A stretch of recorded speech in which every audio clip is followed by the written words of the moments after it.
Ah, can you see us? Probably. Probably You more see- of us than you really ever wanted to.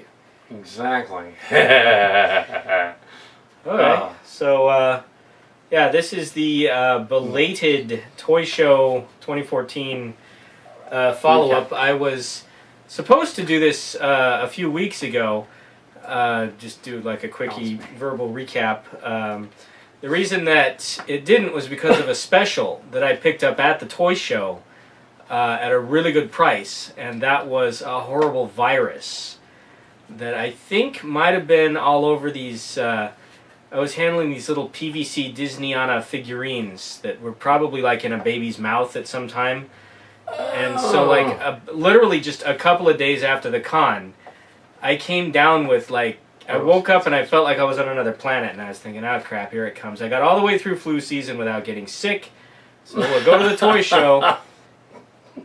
2 days later, I come down with this thing, and it just floors me. I haven't had a cold that bad since I was a little kid, if indeed it was a cold. It wasn't a flu, I didn't have a fever or anything, but like my throat just felt like, you can't see them, but there's these cats at my feet, and it'd be like if one of them crawled into my mouth, hooked its claws into my tonsils and started raking at them for about 2 weeks.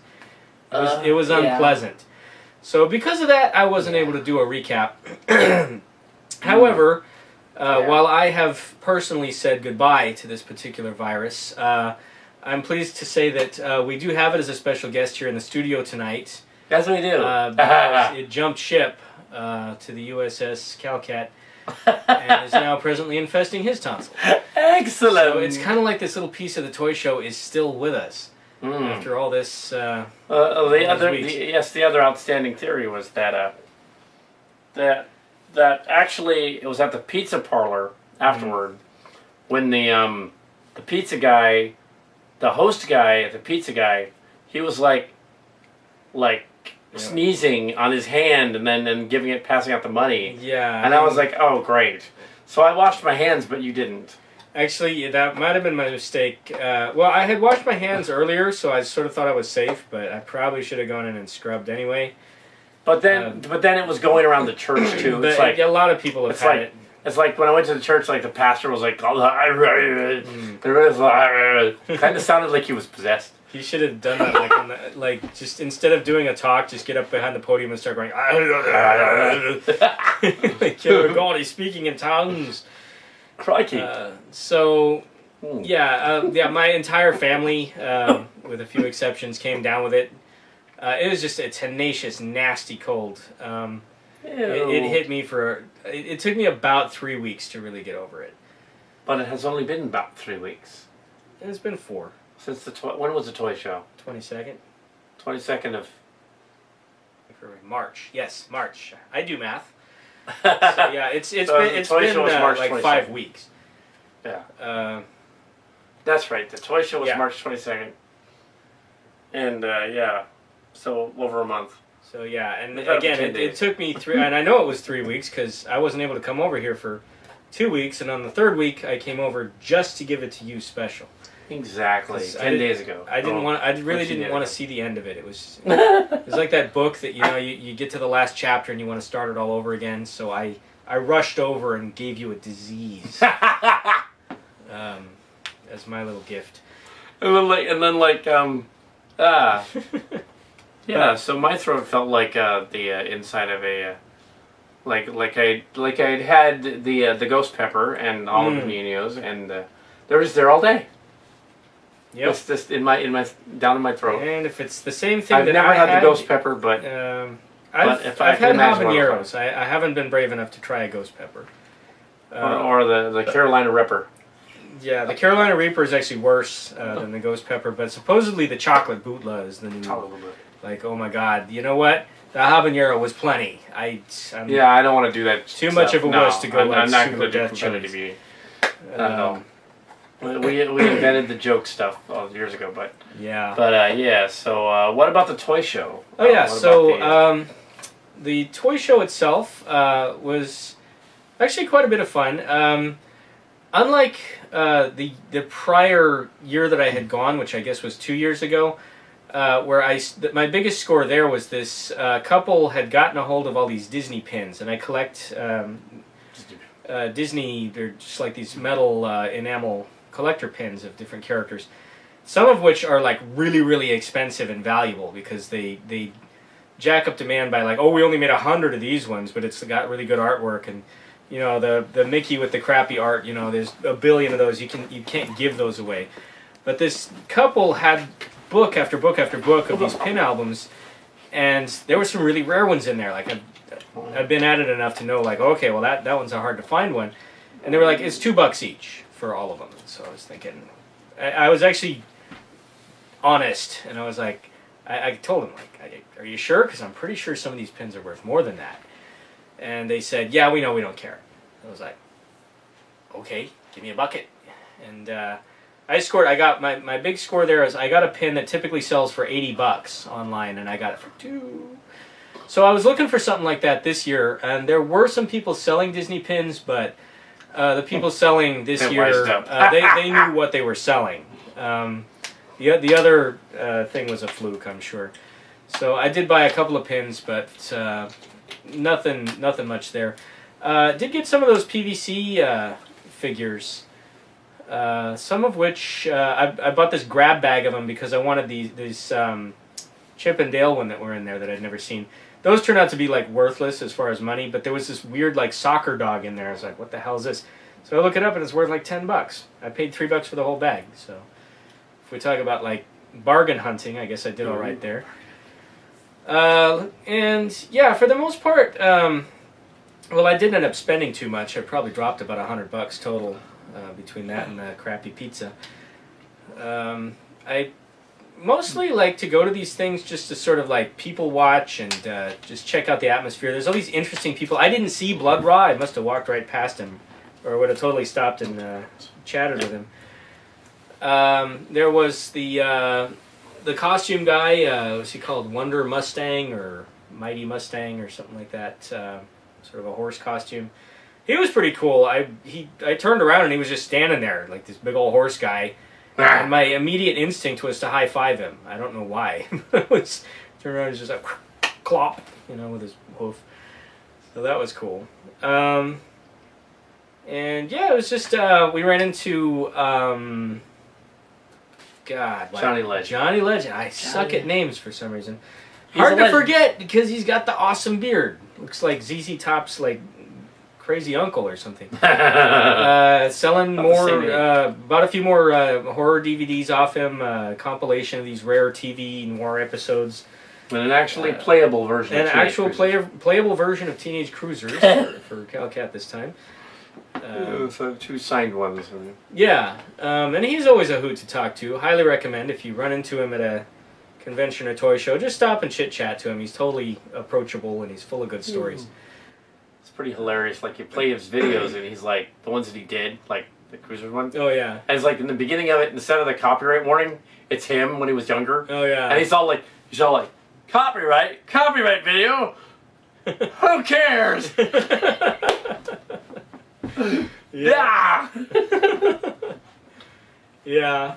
Oh shit. So yeah, he's a total hoot. And I didn't see quite as many costumers, but I guess you wouldn't at a collectible show so much as like a comic or a like a science fiction or fantasy convention.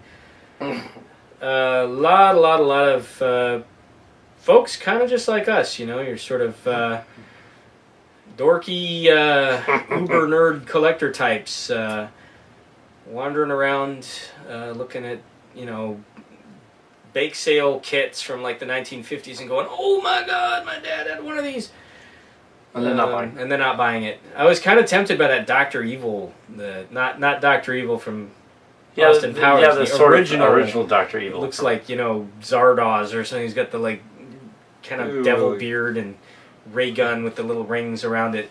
Yeah, I could have got that for like $15. But I was tempted. I really was, but then I was thinking, it's a big honking box. Where am I going to put it? I got so much crap. You have no idea. It's probably a time tunnel. You probably go get it. I could probably get it online. If I really wanted one, but you know, I'm kind of on a penny pinching budget these days, trying to save up some cashola for the next toy show. And Yeah, there's so many things that I need to buy too. Like my headphones. I got these really cool headphones, but they're a couple of years old, and I guess I've worn them so much that the other day, the one side of it just kind of went like, and like the phone part was just hanging by this little cord, and I was like, hang on, I think I can fix this. I got like the cheapo, ghetto tape, and I like stick it together and like put it on, and it goes. So it's like I can listen to music now, but half of it's blasting down into my shoulder. So I need new headphones, is what I'm trying to say. Yeah. It wasn't much more about the toy show, was there? Well, I'm trying to think. Yeah, that's pretty much it. Most I talked about it already. Stuff that I tend to buy, I guess, tends to be more. Well, I always gravitate to the Disney stuff, whether it's vintage or. Now go to Transformers. Oh yeah, I can't pry him away from the Transformer tables, but hey, then I'm the same way with the Disney pins. But actually, yeah. So the Disney pins. Actually, this guy from that same lady where he got the pins was this guy. Oh yeah, Prime and Megatron from animated is sort of like the Cybertron from the pilot. That's the gun and Prime. That one. Actually, in this case, the pin lady and PVC lady knew about the pins and PVCs, but didn't know about these. And she's all like, I don't know. I guess it's 40. And I said, how about 35? She said, okay, 35. Took it for 35. On eBay, it's 55. That's why we go to these shows, because sometimes it's actually, you always think, oh, I can totally get this crapola online for cheaper. Sometimes you can't. Sometimes it pays to go to these places and... I'm not going to sell it. I'm going to play with it. Yeah, just haggle around and see what you can find. Yeah, most of the sellers, like, if you're sort of on the fence about something, they might not necessarily lower the price, but they'll throw in, like, some freebies. So I had a guy throw in, like, some free sticker sheets and some other stuff. And, it's always nice to feel like you're getting a bargain. Shoot darts at each other. No, if we were going to parties, we might not go to quite so many toy shows. But you know what? We're having fun anyway, so who cares? Toy shows. Yeah. Honestly, I would rather go to a toy show than at least a frat boys. I'm not quite sure yet about the next one. Oh yeah, Big Wow. The Big Wow. I'd love to go to it, but my work has been nuts. It's a Saturday or Sunday. Just an insane work schedule. We're talking about a whole bunch of like Saturdays in a row. And you can't go to Fanime because there's no way you're going to stand around for like an hour. Unfortunately, yeah. The 3 hours or whatever it takes. Condition of my kneecaps is not the best these days, so standing for extended periods. And Fanime is insane unless you have pre-tickets like 3 months in advance, and we don't. So, and then you stand in the line for like 2 hours once you get there with the pre-tickets. Yeah, you pretty much stand in line for everything. So what you do at Fanime is you don't go into the convention part, you just go into the convention hall and you watch the costume people go by and interview with them on occasion. Yeah.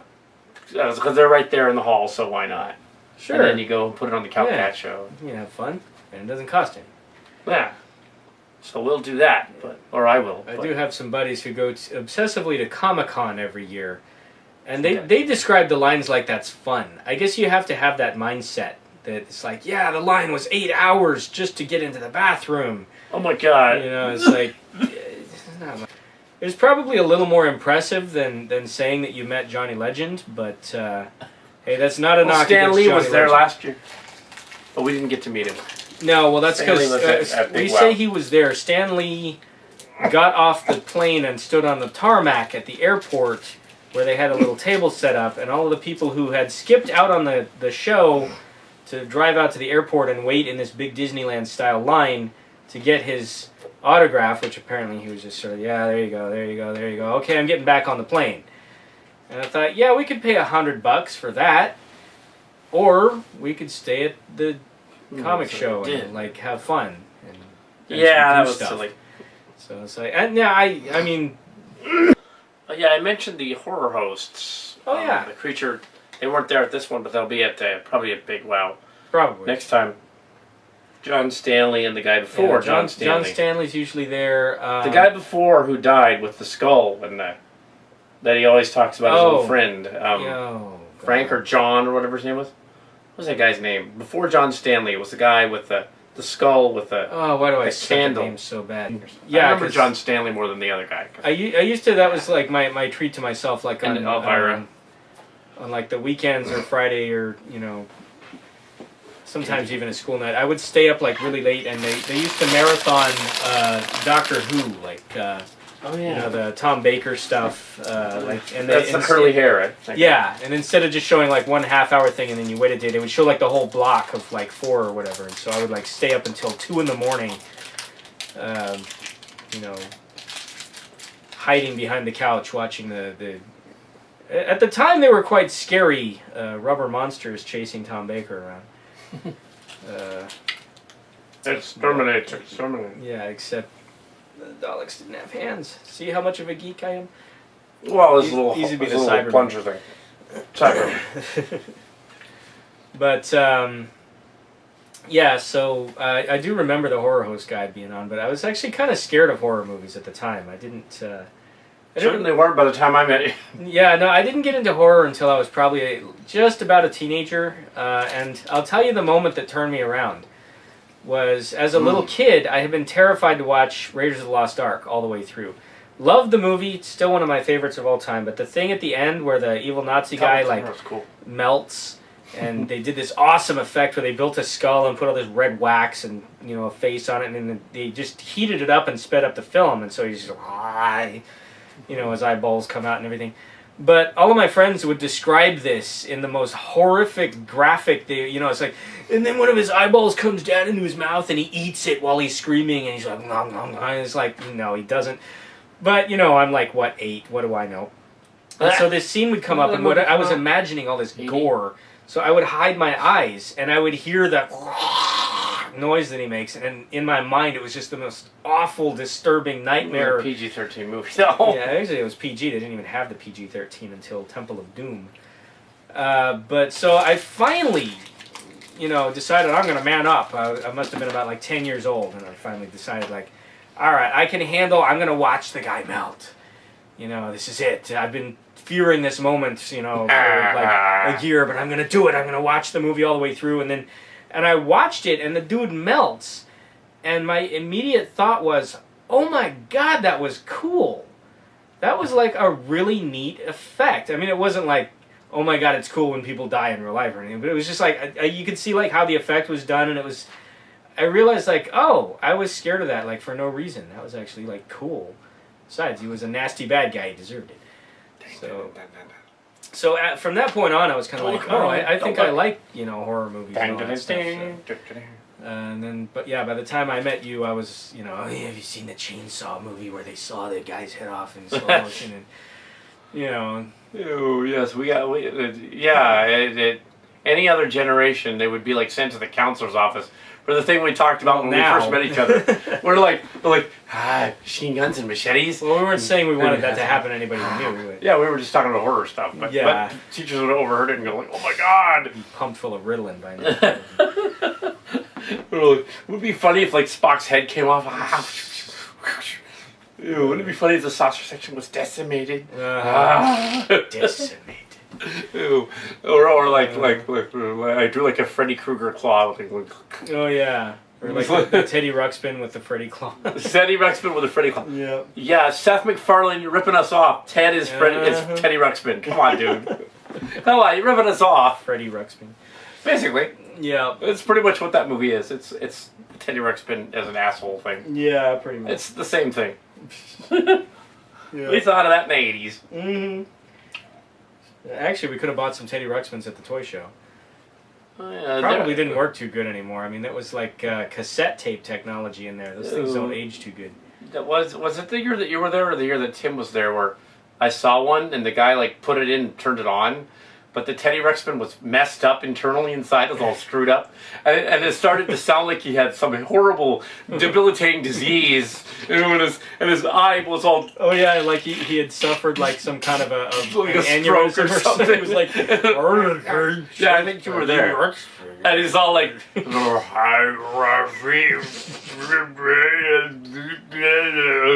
wow, what the hell's wrong with him, dude? I think he actually froze up, and he's just like.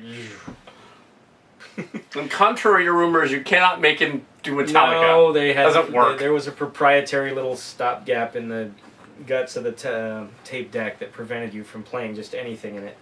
Yeah. Or am I? What was the first horror movie we watched together? First horror movie we watched together. Because they had like videotapes of some horror movies we watched. I used to bring over stuff like Yeah. early John Waters movies. I don't know if you'd call those horror movies, but That was probably some of the earlier ones, yeah. Pink Flamingos was one that I brought over.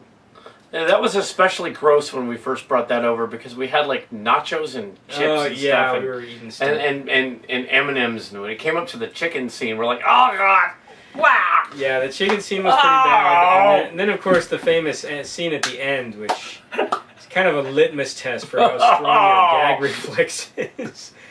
Like, even today, it's like some of that stuff seems just sort of kitschy and, you know, innocent. Like, oh, my cha-cha heels.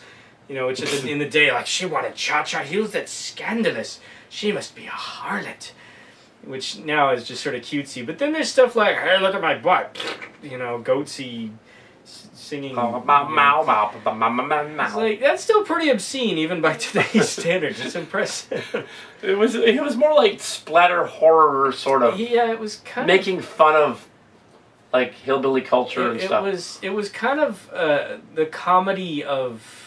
Yeah, he wasn't serious about it. He was just like, I'm making fun of this cultural revolution thing, and I'm ripping it. It wasn't really horror so much as there was this really bitter sort of social commentary mixed with his unique wit.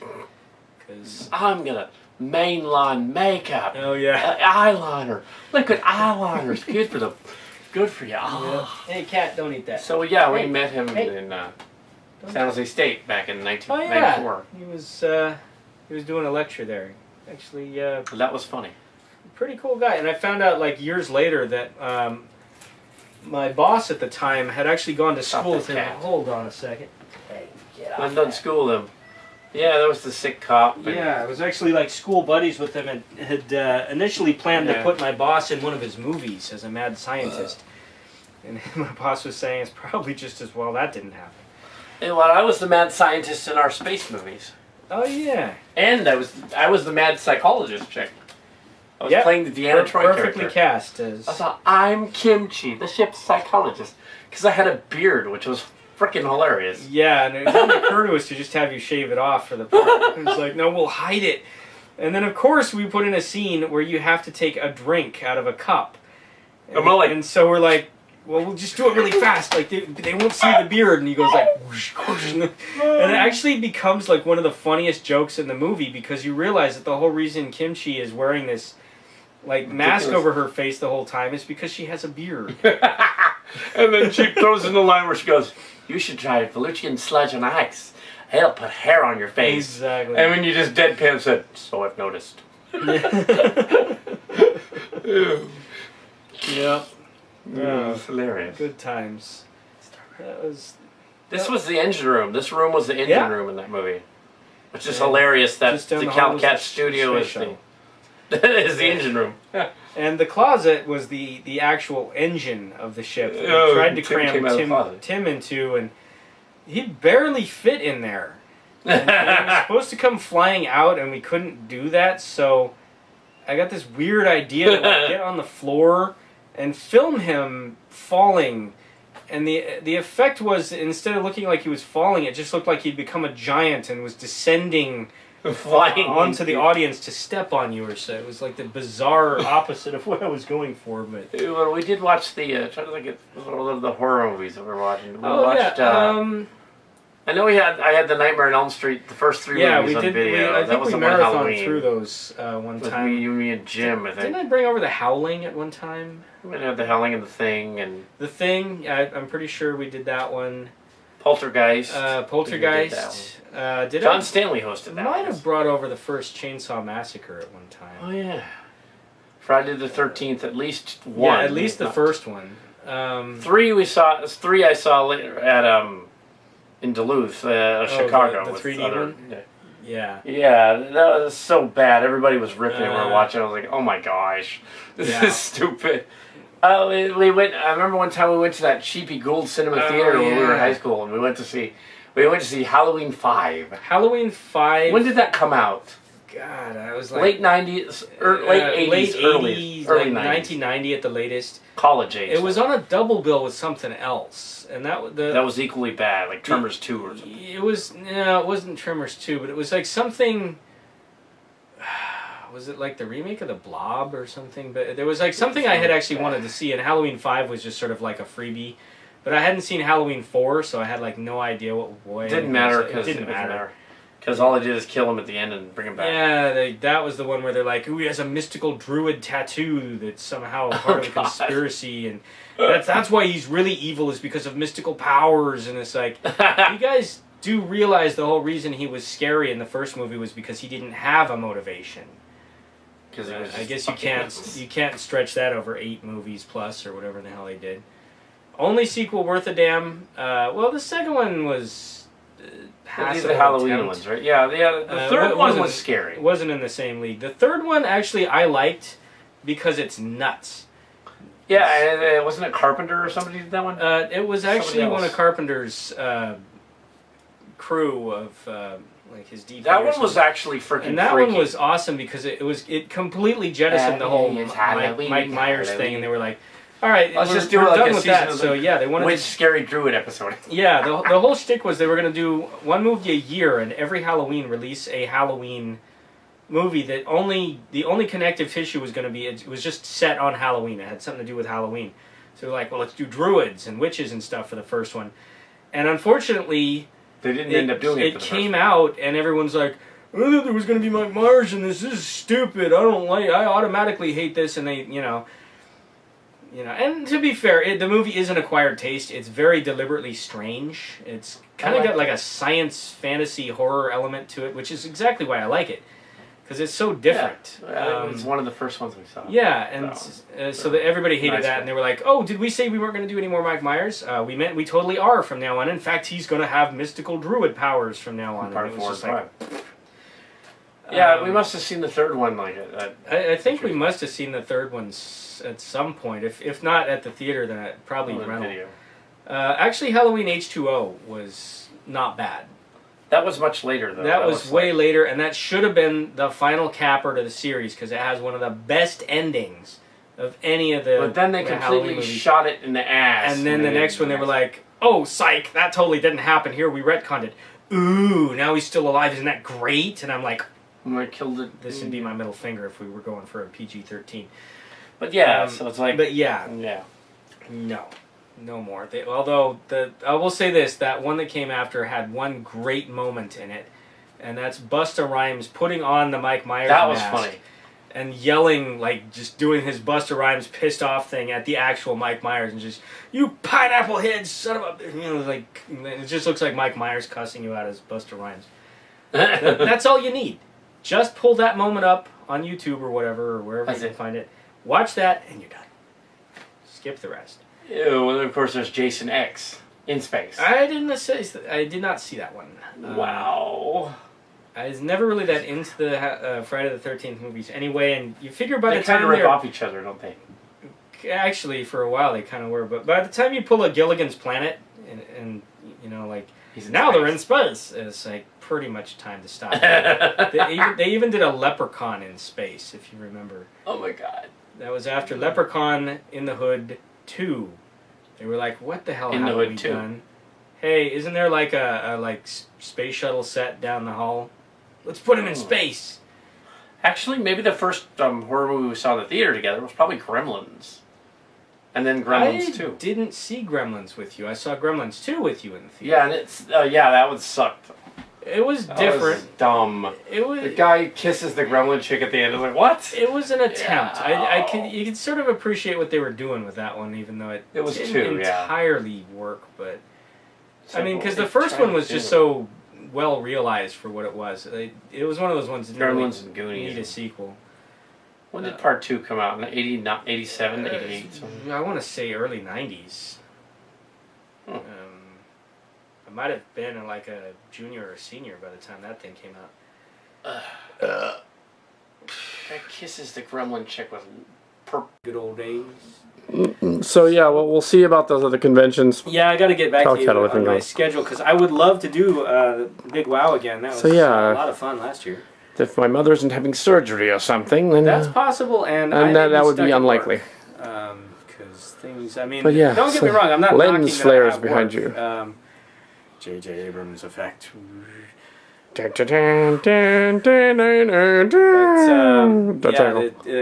so yeah, it's just been crazy for me. So I'm just gonna have to play it by ear and see what happens. But there will be other conventions in our future. Yes. Okay, that's.